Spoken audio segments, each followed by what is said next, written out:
7:21 en el territorio continental ecuatoriano, buscando la verdad y abogando por la unidad nacional en pro de la paz y la seguridad en el Ecuador.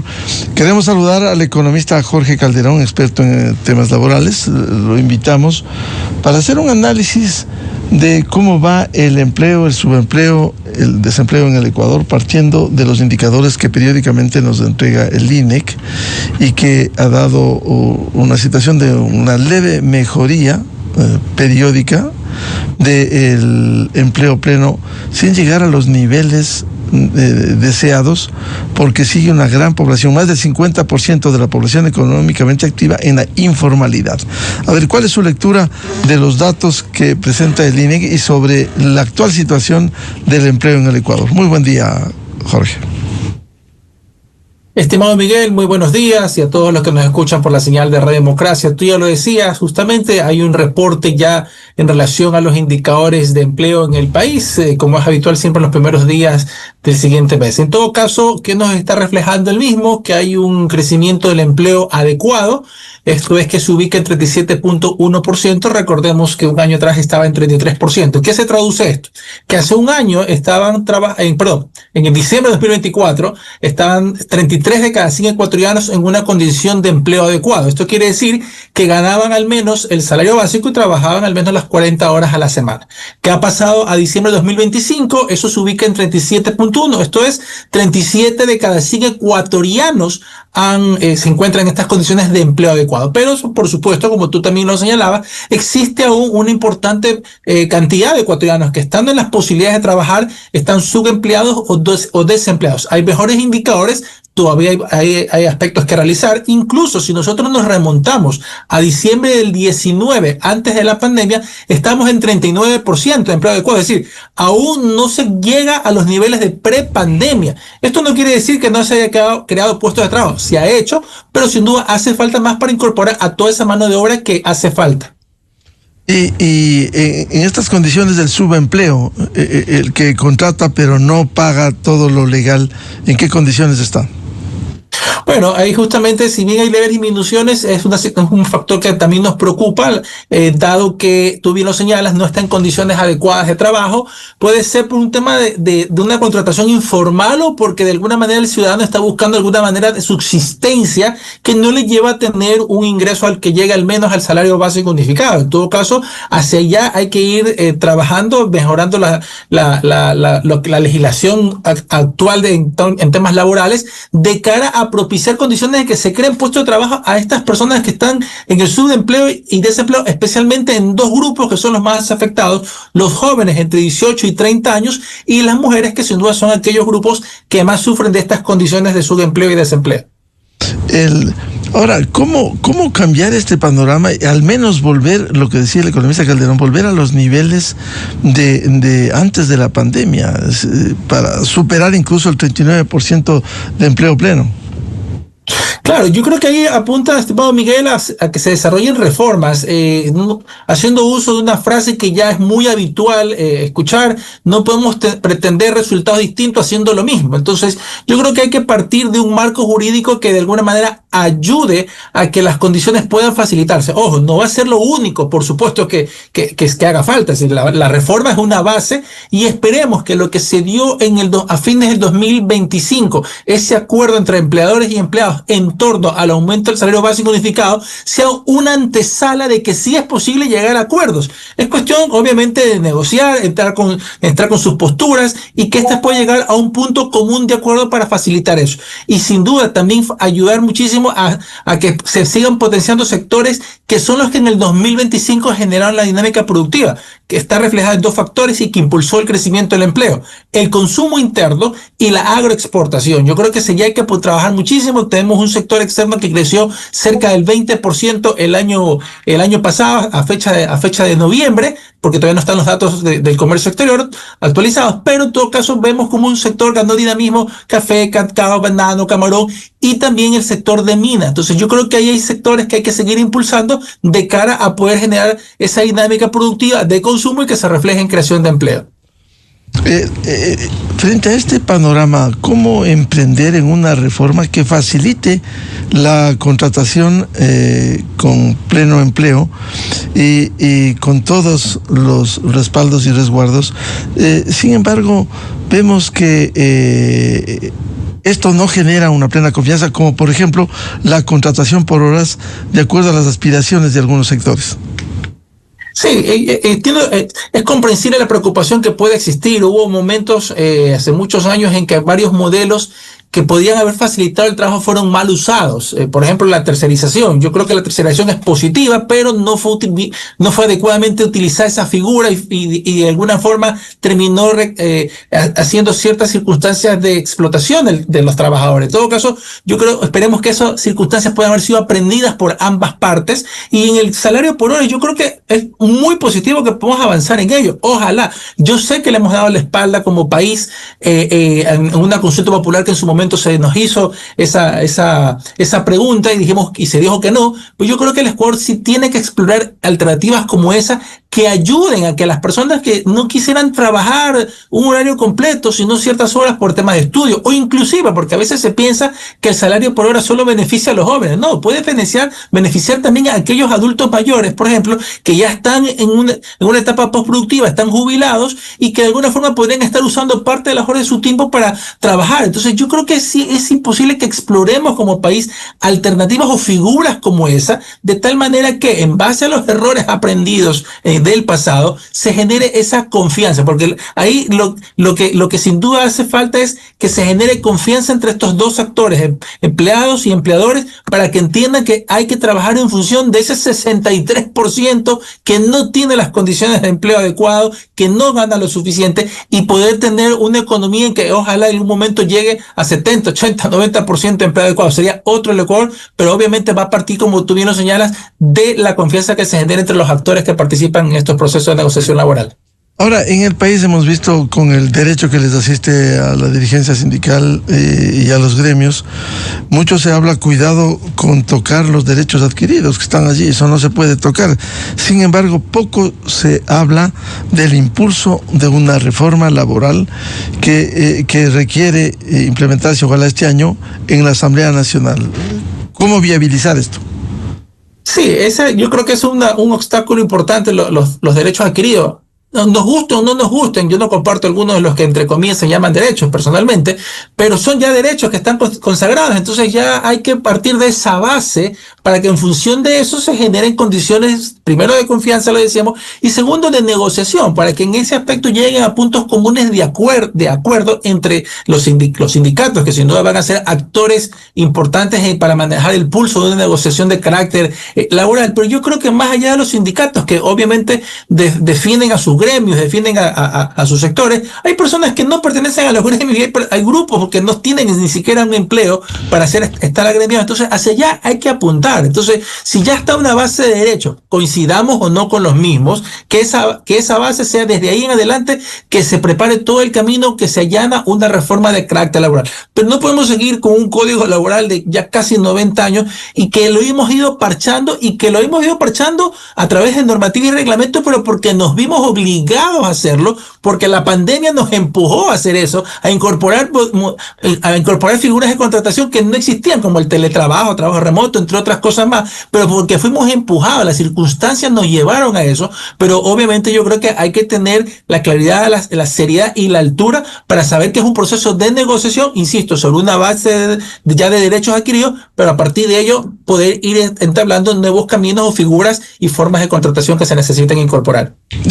Claro, a propósito de lo que señala el economista Jorge Calderón, efectivamente, insisto, con el derecho que les asiste a los dirigentes sindicales, hablan cuidado con los derechos adquiridos. Sin embargo, no se preocupan de la gran mayoría de la población, de los informales, que no tienen ningún derecho. Ellos no tienen nada, no están organizados, pero no tienen nada. ¿Por qué no preocuparse de ese segmento de la población económicamente activa? Así es, Miguel, coincido plenamente contigo, lo decíamos. Digamos que todos asumamos por un momento que ese 37% de empleo adecuado está dentro de un gremio, que no es así. Los gremios son ya más representativos y mucho más reducidos. Pero sumamos que todos están, digamos que agremiados en algún concepto. ¿Qué pasa con ese 63% restante? Hacia allá es que tenemos que apuntar las reformas laborales, sin que se pierda la base de los 37 que ya están, pero que de alguna manera ese 63% restante tenga la capacidad de poder tener acceso a un ingreso pertinente en función de un trabajo que realiza, que pueda acceder a beneficios sociales, que con todo lo, es decir, todo lo que acarrea tener un sueldo, tener una relación de dependencia. Hacia allá tenemos que apuntar, hacia allá tenemos que, deben crearse o desarrollarse las reformas, y que en un proceso de reforma, si es que este llega a darse como tal, estén involucrados aquellos sectores que no están agremiados, que no están dentro de un sindicato. Yo creo que va a ser importante que ellos también tengan, de cierta forma, una voz y un voto en esa participación de construir un nuevo código laboral, si es que llega a tratar o poner en el tapete de discusión en el 2026, pero yo creo que ellos son actores importantes de escuchar. Hay que reducir la informalidad, porque a medida que estas personas de la informalidad pasen a tener un empleo adecuado, pasen a tener condiciones de trabajo, ¿qué va a generarse? Un aumento en el consumo. Ellos van a, por ende, a comprar bienes y servicios que te pagan impuestos. Entonces va a haber aumentar la recaudación tributaria. Va a pagarse más al IES porque van a tener beneficios sociales. Entonces hay todo un efecto dominó positivo que sin duda va a ayudar muchísimo a la economía del país. Esas reformas debieran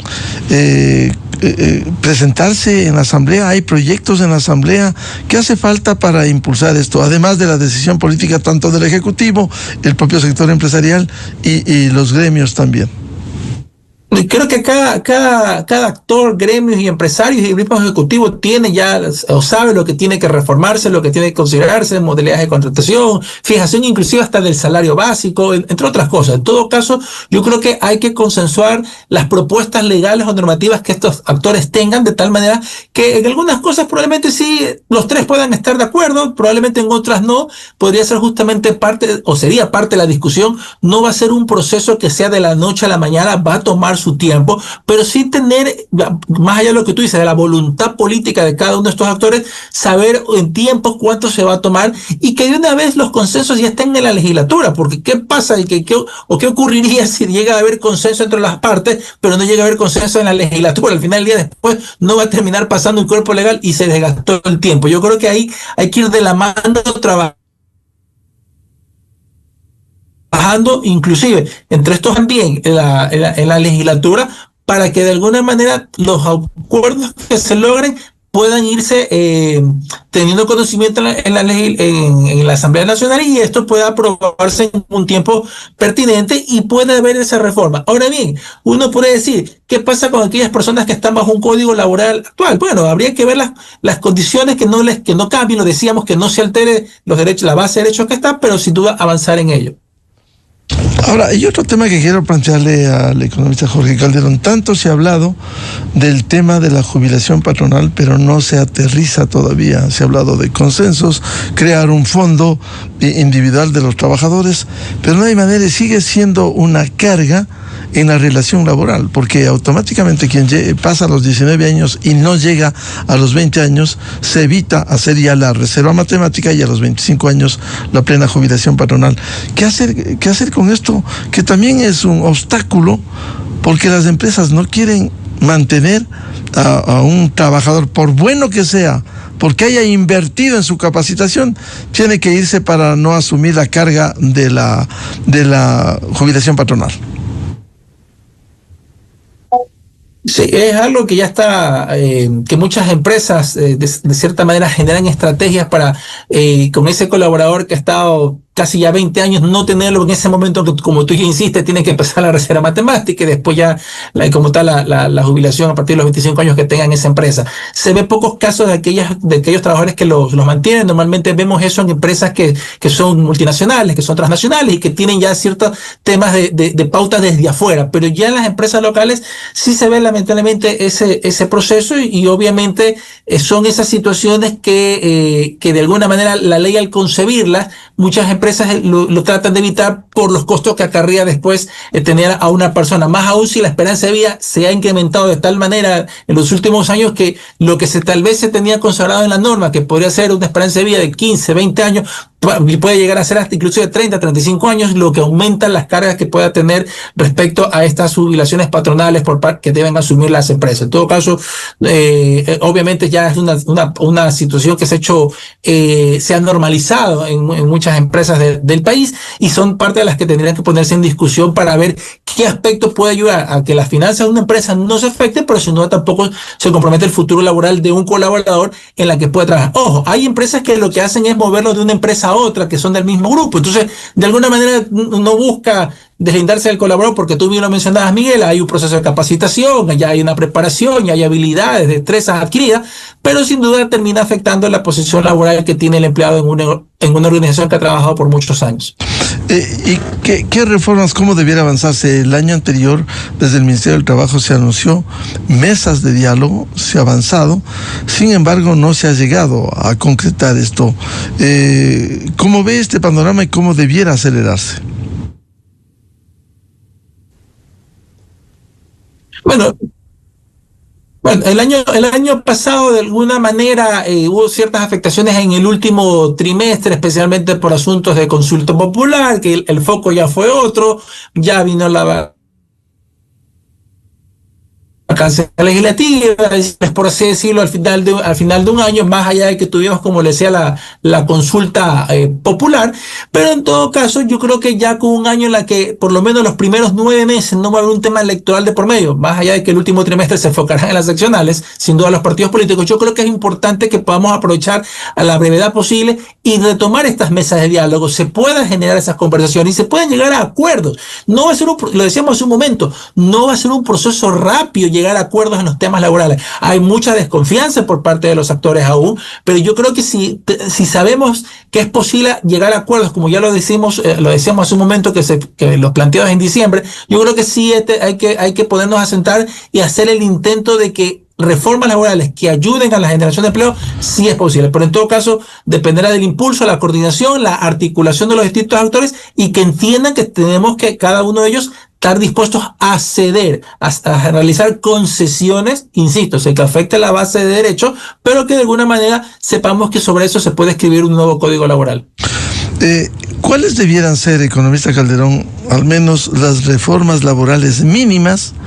Porque va a ser difícil hacer un nuevo código laboral, que sería lo deseable. Usted citaba, vamos a llegar a los 90 años en el 28, esto data del 1938, pero por lo menos las reformas laborales mínimas en las actuales condiciones.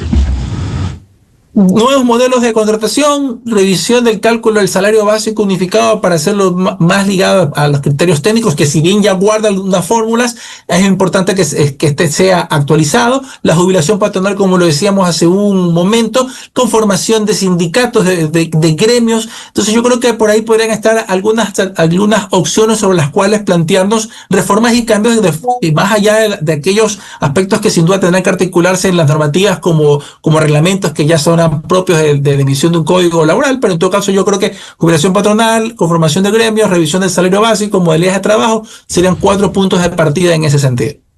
De no hacerse eso, ¿cuál es el escenario en el tema laboral? Va a ser muy difícil avanzar en la contratación laboral, más allá de esos leves incrementos en el empleo pleno. Sí, vamos a seguir con unas condiciones de crecimiento de esas características, es decir, el empleo se va a ir generando, pero no en los niveles o el ritmo que quisiéramos.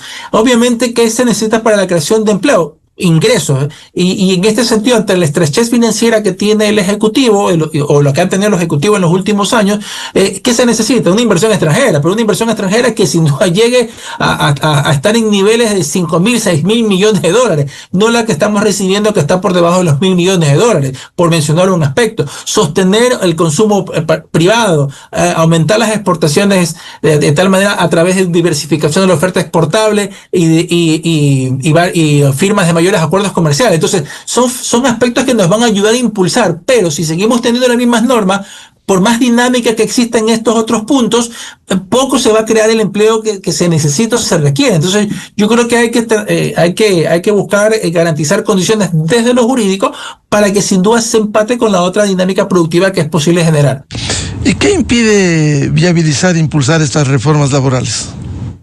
Bueno, yo creo que ahí lo que tú señalabas, estimado Miguel, respecto a lo que se asume como ya un derecho adquirido, no perderlo, entonces eso genera desconfianza que si se va a realizar reformas laborales, está la creencia de que ya esos derechos se van a perder. No, y de hecho, cuando se trataba de las consultas populares, cuando se trataron preguntas de carácter laboral, siempre el miedo que por así decirlo se daba desde aquellos que se oponían a las preguntas era: no, vas a perder los derechos. Entonces, obviamente ese temor a derechos que inclusive ni el ciudadano entiende cuáles son sus derechos, cuáles son los que tiene, y más aún los que están en carácter de informalidad porque no tienen un empleo adecuado que le diga: mira, esto tú tienes beneficios. Entonces, yo creo que si dejamos de lado esos temores, es posible que podamos avanzar a llegar a acuerdos en ese sentido. ¿Quién diría que en diciembre del año pasado hubiéramos llegado a acuerdos en la fijación del salario básico unificado para este año? Entonces, nadie lo pensaba. Todo el mundo creía que nuevamente íbamos a llegar a otro año en el cual el gobierno de turno tenía que fijar a través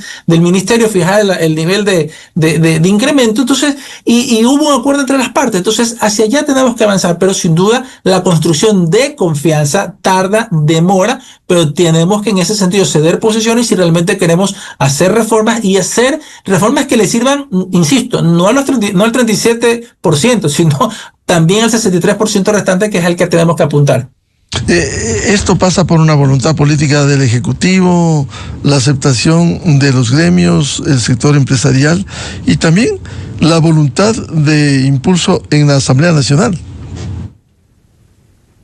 Claro, y por eso le decíamos en su momento que más allá de que estos tres actores, el Ministerio de Trabajo, que representaría al Ejecutivo en la mesa de diálogo, los trabajadores y los empleados vayan a discutir, paralelamente tiene que haber ya discusiones en la Asamblea para garantizar un consenso ahí. Si bien el gobierno puede actualmente tener una mayoría, es importante que una situación de las características y de la urgencia que es la creación de empleo, las reformas laborales, sea un consenso de todos los partidos. Ojalá lleguemos a esa situación y no votar digamos que se avanza en estos acuerdos.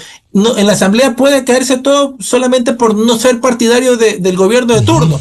Y hablo del gobierno de turno, no específicamente el del presidente Nova, porque digamos que se demora más la reforma. Esto es un tema de país y hacia allá se tiene que legislar. No por un cálculo político o no porque si me cae bien o no el gobierno, que incluso fueron también los problemas en las consultas populares que se trataron temas laborales. Pero en todo caso, paralelamente a la conversación o mesas de diálogo, también es importante que la Asamblea esté sintonizada o inclusive participe en las mesas de diálogo para que esté atenta a qué cambios y reformas, y de una vez cuando se traten o se protenga esta reforma digan: oye, ¿sabes qué? Esto se contrapone a tal normativa o esto se contrapone a tal ley. Entonces ya de una vez se va subsanando esas situaciones y después no llega a la Asamblea y termine cambiando todo porque no hubo coherencia o concordancia con los aspectos legislativos que tienen que también tratarse o tenerse presente.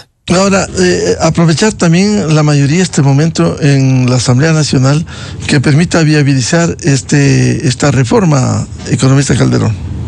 Sí, eso es ineludible. Yo creo que aquí la mayoría la tiene el gobierno nacional en este momento, pero igual siempre estarán los cálculos políticos de por medio, y por eso lo mencionaba. Si llegase a haber un tratamiento de reforma, ojalá pueda existir el consenso de todos los actores políticos representados en la Asamblea Nacional para que tenga la fuerza pertinente de que hay ese respaldo ahí, y no votar solamente por votar en contra por ser un gobierno de turno. Pero en todo caso, si la mayoría que ahorita el Ejecutivo dispone, y si las reformas pudiesen avanzar a la velocidad que se requiere, aprovecharla de tal manera que pueda cristalizarse de manera muy pronta un cambio en el ordenamiento laboral. En definitiva, economista Calderón, de no aprobarse este año 2026, esto va a seguir en las mismas condiciones y con un sector de más del 50% en condiciones de informalidad. Sí. Sí, lamentablemente así va a ser, así estaría terminando el año si es que no avanzamos en reformas. Obviamente también el hecho de que, digamos, en el escenario positivo, las reformas se logren, se alcancen, se aprueben, etcétera, también debe tomarse un tiempo prudente para que las mismas empresas mejor dicho, todos los actores entiendan el alcance de las reformas y puedan ir implementando y se pueda aprovechar. Pero en todo caso es pertinente ir a avanzar hacia un cambio si realmente se quiere hacer las cosas distintas, se quieren resultados distintos. De no lograr esas reformas, sin duda el empleo va a seguir creciendo, la economía va a dinamizarse, pero no va a haber una creación de empleo en los niveles que se requiere alcanzar para garantizar un mejor bienestar para los ecuatorianos que no están en condiciones de empleo adecuado todavía. Mientras tanto, va a seguir las condiciones actuales, la contratación a medias por horas, la inseguridad y también en el caso de la jubilación patronal con los despidos, incluso invocando que se aplique la norma del Código del Trabajo cuando el caso de un desahucio o de una liquidación, porque el propio Ministerio del Trabajo tiene su calculadora electrónica que a veces el empleador no quiere respetar con cualquier argumento. Sí, ya son prácticas que se han normalizado, por así decirlo, en algunas empresas, y esperamos que de alguna manera esto pueda ser dejado de lado. No se trata de ahorrarse, sino también de respetar lo que está concebido en la norma. Es decir, se coincida o no con la norma, es lo que tiene que regir, es lo que tiene que prevalecer, y en ese sentido no exista la afectación a los trabajadores. Y en este caso no buscar ciertas argucias legales para no reconocer a lo que un trabajador tiene derecho en ese sentido por los años de servicio y en todo lo demás. Pero en todo caso, yo creo que ahí el Ministerio de Trabajo también debe tener en cuenta todo lo que tiene que tener presente, hacer las respectivas revisiones, inspecciones, verificaciones, según la figura que tenga que aplicar en base a la situación que esté conociendo. Pero en todo caso, yo creo que tiene que haber un respeto normativo, se coincide o no con la norma, es lo que tiene que privilegiarse, y en ese aspecto dejar detrás ciertas prácticas que no conducen a nada, sino abonan a la desconfianza entre los actores productivos y los empleados, que justamente es lo que queremos resarcir para avanzar hacia una realización de reformas. ¿Usted ve con optimismo, con esperanza ir a una reforma laboral este año? Lo veo con esperanza. Ojalá esa esperanza se transforme en optimismo, sin duda. Yo veo con esperanza, y por eso comentaba al comienzo, estimado Miguel, que si ya hubo un primer acuerdo en el salario base unificado, que sea esa la antesala de que sí es posible llegar a acuerdos. Ojalá esa esperanza realmente se refleje en un mayor optimismo de cara a que tratemos los temas que nos interesan y tengamos las discusiones del caso con altura, con respeto a los distintos actores, sea empleados, empleadores, el Ejecutivo, sin duda representado por el Ministerio de Trabajo, pero sí es importante que todas estas personas puedan, o todos estos representantes, ten plasmadas sus esperanzas y sus deseos con respecto a una reforma laboral, pero teniendo presente que la misma tiene que ser objetiva, tiene que ser pragmática, tiene que ser acorde a los tiempos. Cuidado, generamos unas reformas que se alejan de la realidad, que terminan generando una complejidad en el sector productivo, una complejidad al momento de contratar. Esos son otros los factores que también vale la pena tocar, y es lo rígido de nuestro mercado laboral, desde contratar, desde desvincular, son aspectos a tener presentes. Pero yo creo que si ponemos todas las cartas sobre la mesa, es posible que los acuerdos puedan plasmarse, pero sabiendo que también habrá que hacer concesiones. Bien, muchas gracias al economista Jorge Calderón para hablar sobre el tema de los resultados del empleo, subempleo, desempleo en el Ecuador, el empleo pleno y las perspectivas de reforma laboral en el Ecuador. Muy amable, economista Calderón. Miguel, buenos días y también un excelente día a todos. Muchas gracias, muy amable. 7:49 en el territorio continental ecuatoriano. Vamos a una pausa. Y luego tenemos previsto un diálogo con el señor concejal de Quito, Michael Laulestia, sobre temas de la capital, entre otros, la seguridad en Quito. Desde 1984 con Gonzalo Rosero, la revista de opinión Democracia. Siempre líderes, siempre confiables. Enseguida regresa Miguel Rivadeneira a la búsqueda de la verdad. Esto es Exa Informa por Exa FM. Síguenos. Un ex policía de 52 años que murió bajo custodia del régimen venezolano es la más reciente víctima del aparato represor en ese país. Edison José Torres Fernández, de 52 años de edad, perdió la vida anoche en el estado Miranda, según denunció